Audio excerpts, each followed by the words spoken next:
وَسَيُجَنَّبُهَا الْأَتْقَى الَّذِي يُؤْتِي مَالَهُ يَتَزَكَّى وَمَا لِأَحَدٍ عِندَهُ مِن نِّعْمَةٍ تُجْزَى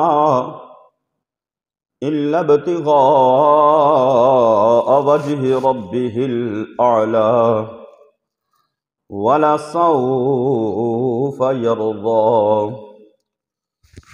صدق اللہ العظیم وصدق رسولہ النبی الامین الکریم۔ الصلاۃ والسلام علیک یا رسول اللہ وعلی آلک واصحابک یا حبیب اللہ۔ یا رب بالمصطفیٰ بلغ مقاصدنا واغفر لنا ما مضى يا واسع الكرم، فإن من جودك الدنيا وضرتها ومن علومك علم اللوح والقلم۔ حضرات، اللہ رب العالمین احکم الحاکمین کی حمد و ثنا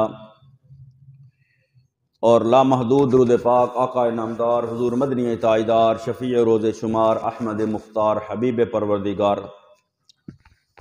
جناب محمد مصطفیٰ صلی اللہ تعالی علیہ وآلہ وسلم کی ذات بابرکات پر پیش کرنے کے بعد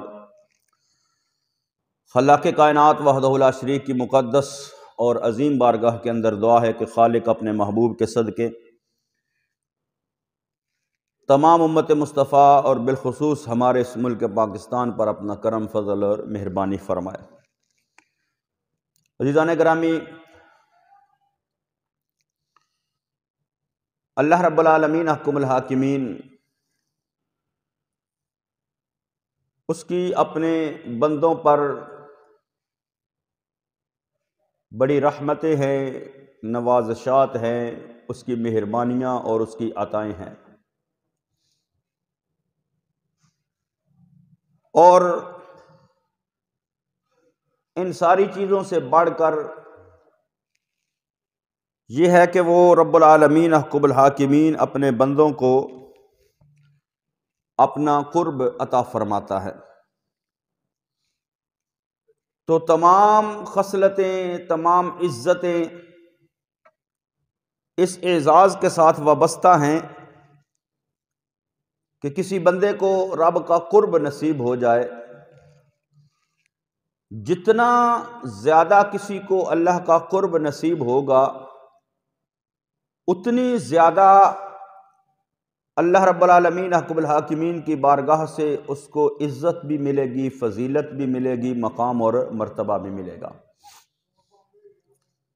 جو سب سے زیادہ قریب ہوگا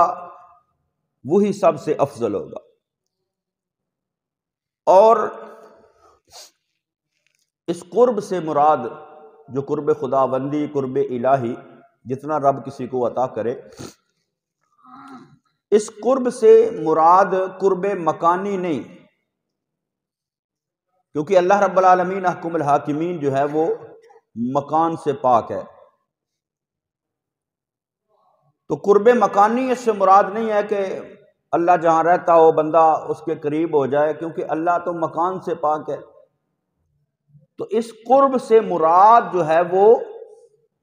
اللہ رب العالمین احکم الحاکمین کی طرف سے جتنی بندے پر نوازشات ہوں گی، جتنی اللہ رب العالمین احکم الحاکمین کی معرفت بندے کو نصیب ہوگی، جتنا رب کا کرم اور لطف و احسان جو ہے وہ بندے پر ہوگا، جتنا رب بندے پر راضی ہوگا اتنا رب کا قرب اس کو نصیب ہوگا۔ اللہ تعالی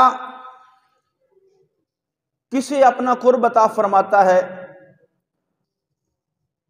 یہ اس کی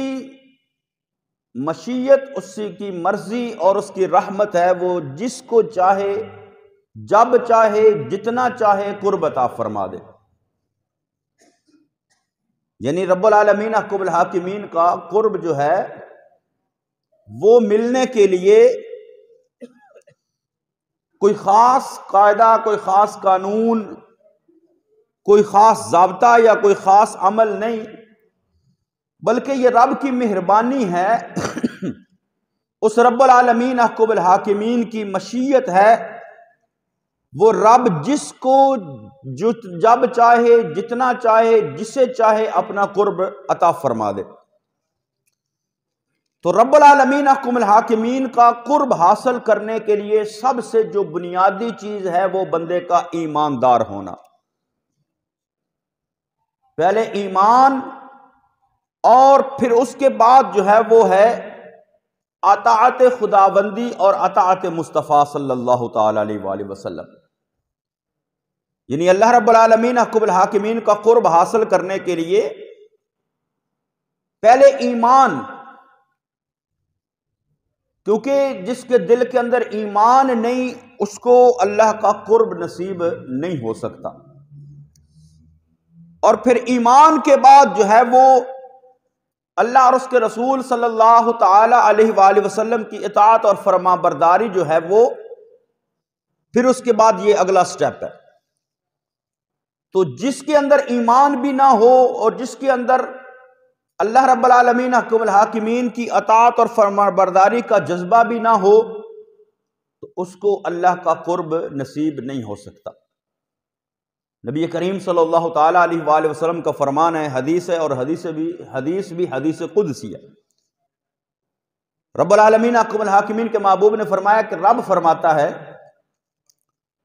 کہ جب بندہ نوافل کی کثرت کرتا ہے تو جتنا جتنا وہ زیادہ میری عبادت اور بندگی کرتا جاتا ہے میں اس کو اتنا ہی قرب عطا فرماتا جاتا ہوں۔ تو ایمان کے بعد اللہ اور اس کے رسول کی اطاعت اور فرما برداری اور اعمال صالح، اور جس کو پھر قرب خداوندی نصیب ہو جاتا ہے پھر وہ دونوں جہانوں میں مخلوق سے بے خوف ہو جاتا ہے۔ یعنی جس کو اللہ اپنا قرب عطا فرما دیتا ہے پھر دونوں جہانوں میں اس کو مخلوق کا کوئی ڈر، کوئی خوف نہیں رہتا۔ جس طرح اللہ رب العالمین حکم الحاکمین نے اولیاء اللہ کے بارے میں فرمایا کہ الا ان اولیاء اللہ لا خوف علیہم ولا هم یحزنون، فرمایا جس کو میرا قرب ملتا ہے، جس کو میں ولایت کا درجہ عطا فرما دیتا ہوں پھر اس کو کوئی ڈر اور خوف نہیں رہتا۔ یعنی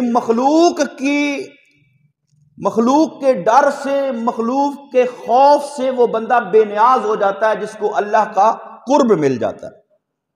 ایک عام مثال سمجھانے کے لیے جو علماء بیان کرتے ہیں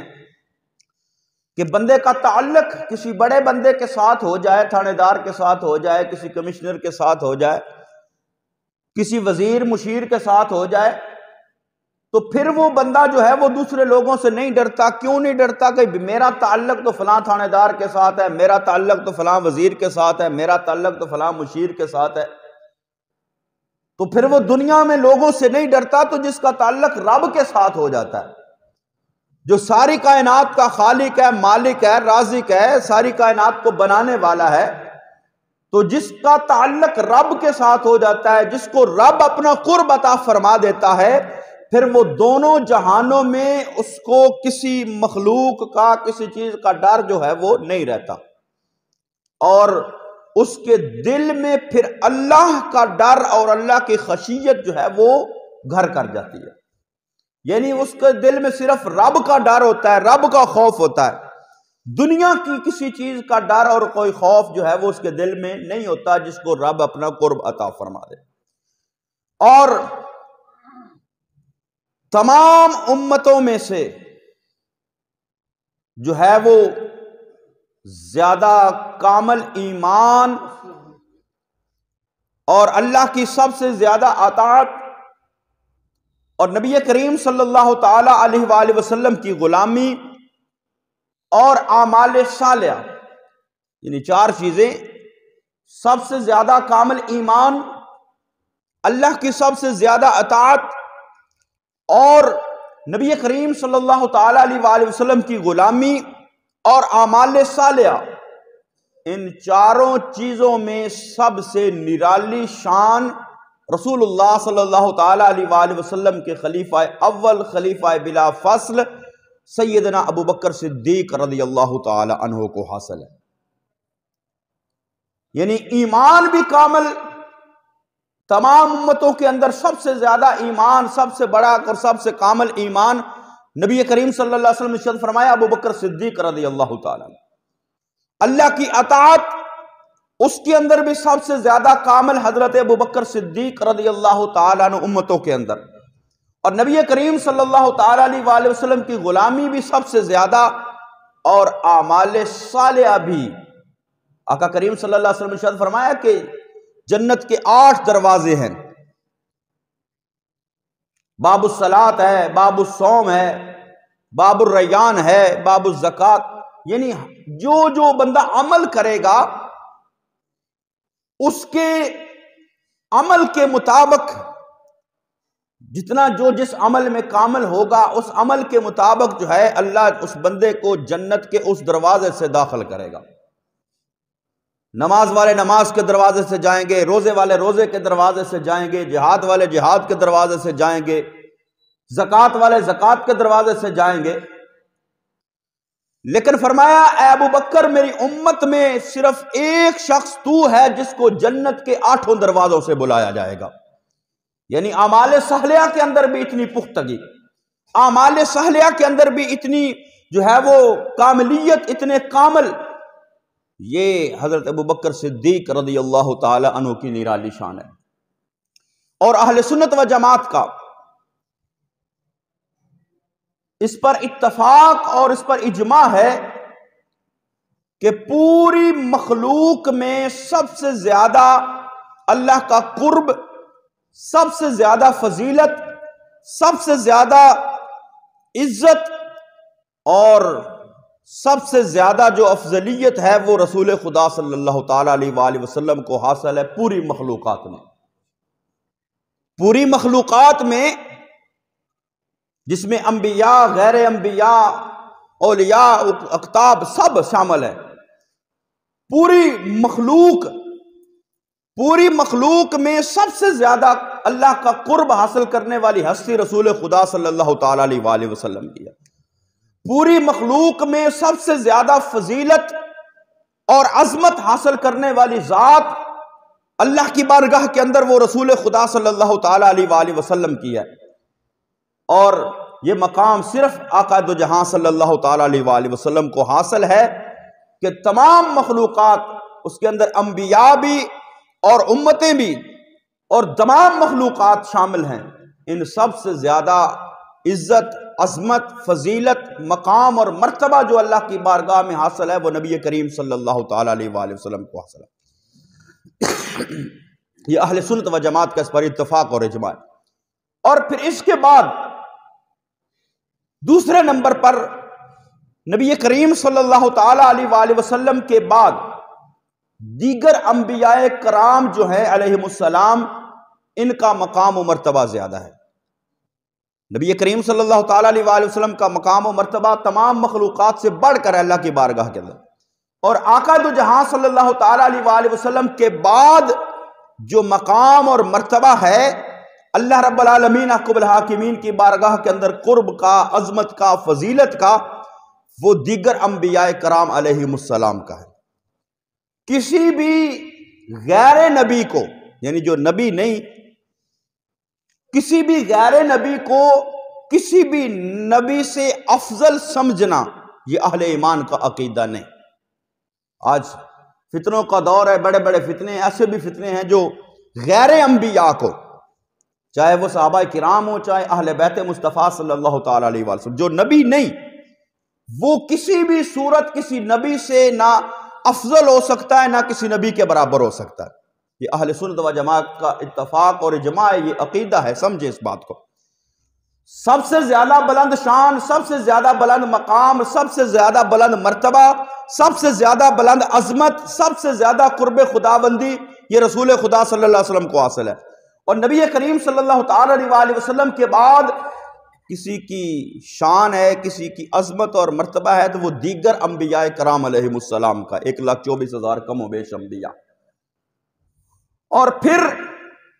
نبی کریم صلی اللہ تعالیٰ علیہ وآلہ وسلم کے بعد اور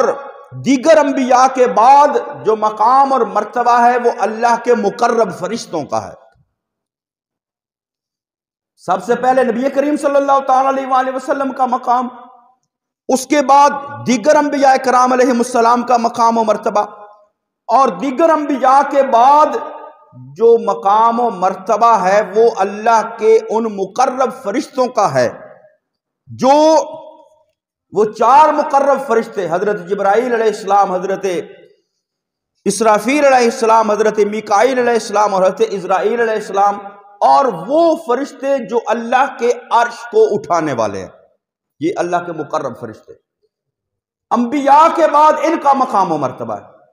اور ان مقرب فرشتوں کے بعد مخلوق کے اندر جو امتوں کے اندر پھر سب سے زیادہ بلند شان جو حاصل ہے وہ حضرت ابوبکر صدیق رضی اللہ تعالیٰ عنہ کا، یعنی پہلے نبی کریم صلی اللہ تعالیٰ علیہ وآلہ وسلم کا مقام، اس کے بعد دیگر انبیاء کرام علیہ السلام کا مقام، اور اس کے بعد اللہ کے مقرب فرشتے جو چار ہیں اور حاملین عرش جو اللہ کے عرش کو اٹھانے والے، ان کا مقام و مرتبہ ہے۔ اور ان مقرب فرشتوں کے بعد امتوں کے اندر سب سے زیادہ بلند شان جو ہے وہ حضرت ابوبکر صدیق رضی اللہ تعالیٰ عنہ۔ پھر اسی طرح ترتیب کے اعتبار سے جو عشرہ مبشرہ ہیں، خلفائے راشدین ہیں، حضرت ابوبکر صدیق رضی اللہ تعالیٰ عنہ، حضرت عمر فاروق رضی اللہ تعالیٰ عنہ، حضرت عثمان غنی رضی اللہ تعالیٰ عنہ، مولا کائنات حضرت علی المرتضیٰ شیر خدا کرم اللہ تعالیٰ وجہ الکریم، پھر دیگر عشرہ مبشرہ، پھر اس کے بعد جو ہے وہ نبی کریم صلی اللہ تعالیٰ علیہ وآلہ وسلم کے وہ ساتھی جنہوں نے بدر کے اندر ساتھ دیا، یعنی پھر اللہ رب العالمین نے قرآن کے اندر فرمایا جو فتح مکہ سے پہلے ایمان لانے والے ہیں اور جو فتح مکہ کے بعد ایمان لانے والے ہیں، فتح مکہ سے پہلے ایمان لانے والے افضل ہیں ان دوسروں سے۔ تو اس ترتیب کے اعتبار سے یہ اہل سنت و جماعت کا اجماع اور عقیدہ اور متفقہ علیہ یہ عقیدہ ہے کہ انبیاء کے بعد، مقرب فرشتوں کے بعد، افضل البشر بعد الانبیاء بالتحقیق حضرت ابوبکر صدیق رضی اللہ تعالیٰ عنہ کا مقام و مرتبہ، اور پھر ان کے دل کے اندر اللہ کا ڈر اور خوف کتنا ہے۔ میں نے پہلے عرض کیا کہ اللہ کا قرب ملتا ہے اللہ کی عطا سے، اس کی مشیت سے، اس کی مرضی سے، اور جو جتنا زیادہ ڈرنے والا ہوتا ہے، جتنا زیادہ جس کے دل کے اندر خشیت ہوتی ہے، جتنا زیادہ اللہ کا ڈر، کیونکہ جب بندہ جس کو اللہ کا قرب ملتا ہے وہ مخلوق کا ڈر ختم ہو جاتا ہے، صرف خالق کا ڈر اس کے دل کے اندر رہتا ہے۔ تو جتنا زیادہ جو متقی ہوگا اتنا زیادہ اللہ کی بارگاہ کے اندر اس کا مقام و مرتبہ ہوگا۔ اللہ رب العالمین احکم الحاکمین کا قرآن ہے، اللہ فرماتا ہے وَسَيُجَنَّبُهَا الْأَتْقَى، فرمایا ان قریب جو سب سے بڑا متقی ہے، سب سے بڑا پرہیزگار ہے، اس کو جہنم سے دور کیا جائے گا۔ اور مفسرین کر فرماتے ہیں کہ صرف وہی نہیں بلکہ ان کے ساتھ جس کا تعلق ہوگا اللہ اس کو بھی جہنم سے دور کر دے گا۔ فرمایا الذی یؤتی مالہ یتزکا، جو اپنا مال اللہ کے راستے میں خرچ کرتا ہے تاکہ اسے پاکیزگی ملے۔ وما لأحد عنده من نعمة تجزى إلا ابتغاء وجه ربه الأعلى، اس پر کسی کا احسان نہیں ہے بلکہ وہ کرتا ہے تو صرف اپنے رب کو راضی کرنے کے لیے۔ جب حضرت ابوبکر صدیق رضی اللہ تعالیٰ عنہ نے حضرت بلال حبشی کو خرید کر برگاہ مصطفیٰ میں پیش کر دیا تو کہنے والوں نے کہا کہ ہو سکتا ہے بلال نے کوئی احسان کیا ہو حضرت ابوبکر صدیق پر جس وجہ سے خرید کر آزاد کیا ہے، تو اللہ کے نے قرآن کی یہ آیات نازل فرما دی۔ فرمایا وَمَا لِأَحَدٍ عِندَهُ مِن نِعْمَةٍ تُجْزَى إِلَّا ابْتِغَاءَ وَجْهِ رَبِّهِ الْأَعْلَى، فرمایا ابو بکر پر کسی کا احسان نہیں ہے کہ وہ احسان کا بدلہ چکانے کے لیے مال خرچ کر رہا ہے، بلکہ وہ صرف اور صرف اپنے رب کو راضی کرنے کے لیے۔ جب اس کی نیت ایسے ہے تو پھر اللہ رب العالمین احکم الحاکمین انعام کیا عطا فرمائے گا؟ فرمایا وَلَا سَوْفَ يَرْضَى، اللہ اس پر راضی ہو جائے گا، ان قریب اللہ اس پر راضی ہو جائے گا۔ اور اللہ کی اطاعت اور فرما برداری بھی، اور اللہ کا قرب کی، کیونکہ اللہ نے فرمایا نا ان اکرمکم عند اللہ اتقاکم، فرمایا میرے نزدیک سب سے زیادہ عزت والا وہ ہے جو سب سے زیادہ مجھ سے ڈرنے والا ہے، جس کے اندر سب سے زیادہ تقوی ہے، جس کے اندر سب سے زیادہ پرہیزگاری ہے۔ تو دوسرے مقام پر جو پہلی آیت پڑھی اللہ نے فرمایا وَسَيُجَنَّبُهَا الْأَتْقَى، سب سے زیادہ پرہیزگار، سب سے زیادہ اللہ کی خشیت دل میں رکھنے والا۔ تو حضرت بکر صدیق قرآن کے اعتبار سے بھی انبیاء کے بعد سب سے افضل شان جو ہے وہ حضرت بکر صدیق رضی اللہ عنہ۔